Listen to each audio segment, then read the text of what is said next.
Greetings, everyone. Pete Pardo here from Sea of Tranquility. Welcome to day 22 of albums that are 40 years old in 2023. That's right, we're looking back on the great year in music that was 1983. We've picked out our 28 favorites because, of course, there are 28 days in February. One pick each day. Albums that are celebrating their 40th birthdays, their 40th anniversaries, however you look at it. And this one is a doozy here today. This came out in 1983, of April 1983 to be exact. Recorded in August of 82 through February of 83 for Columbia Records. Produced by Teo Macero. In fact, it was the last album from this gentleman, produced by Teo Macero, who worked with him fairly exclusively for many, many years. This is the second album in the comeback from Mr. Miles Davis, Star People.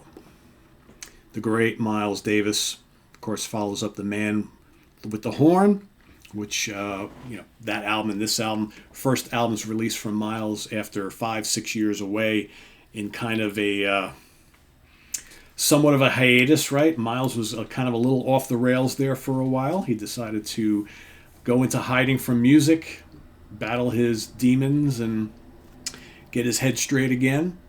Came back bigger, better than ever with this great album, which features a cornucopia of great players. So, in a regular staple in the band at this time period, but also he debuted on The Man with the Horn. On guitar on the entire album is Mr. Mike Stern. Also, for the first time ever working with Miles, he appears on a couple tracks on this album. Also on guitar, Mr. John Scofield. Get Sco and Stern playing on the same album. Very, very cool. Bill Evans, of course, the great Bill Evans on tenor and soprano saxophones. Marcus Miller on bass guitar.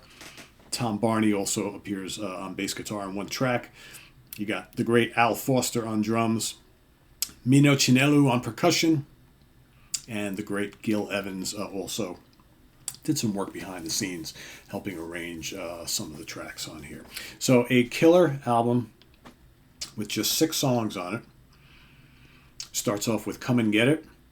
Again, what I really like about this album, it's in the 70s, before Miles kind of like semi-retired for a bit, he was doing all this crazy stuff in like funk, this mix of jazz and fusion and rock and funk styles. And when he came back in the early 80s, he kind of left a lot of that behind, but there was still some elements, right? There's still little bits of funk on here, but there's definitely much more bluesy aspects to the music, both on The Man with the Horn and here, along with like 80s pop, right? But you get some great guitar work on this album.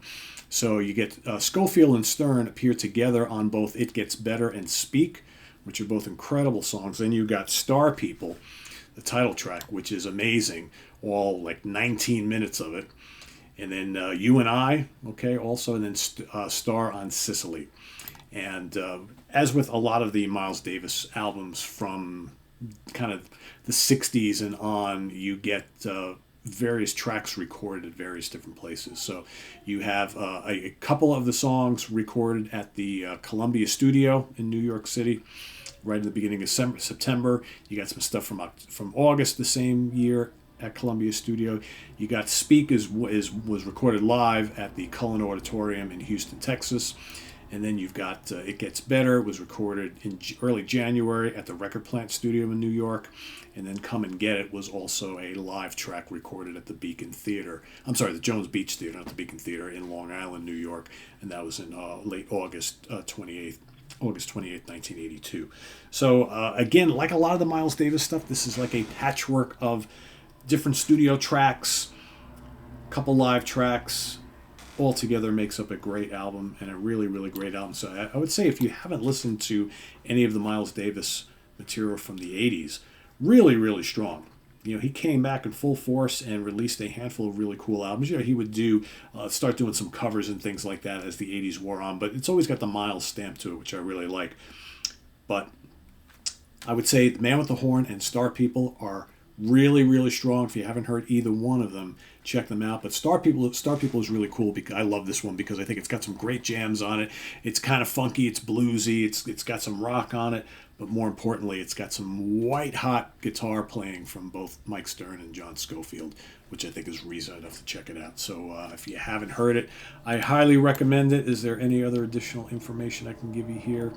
Yeah, I think you got the nuts and bolts. You know, again, as far as like most jazz albums, at least here in this country and around the world, these don't get major certifications and whatnot because jazz is never a enormous seller. I mean, you do have some jazz albums which have sold really well, but it's a mandatory listen if you're a fan of Miles Davis. And like I said, I would make sure you don't sleep on his 80s albums because he did release a few good ones during that decade. So, yeah, Star People is my pick for today from the great Miles Davis, released in 1983. It's celebrating its 40th anniversary this year, so go check it out. If you haven't, if you've heard it, let us know what you think in the comments below. Otherwise, also list your pick for day 22 down in the comments, and visit us on the web at www.seaoftranquility.org. We're on Facebook, we're on YouTube, all together, all the damn time. Please subscribe if you haven't already, and click on that notification bell so you get alert of all of our content as it posts. And please do hit the like button before you leave. That would be greatly appreciated. Otherwise, we'll see you real soon here on the channel with more stuff. Don't forget, we've got later this week, we have Martin Popoff and myself at the Funhouse Friday morning, as always. We've got the UK Connection coming at you this week as well.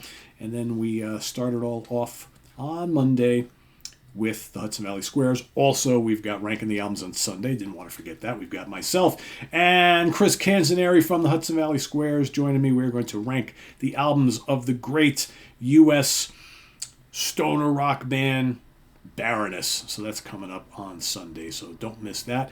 Till then, I am Pete Pardo. Thanks for watching, everybody. Have a good rest of the week, and we'll see you real soon. Bye-bye.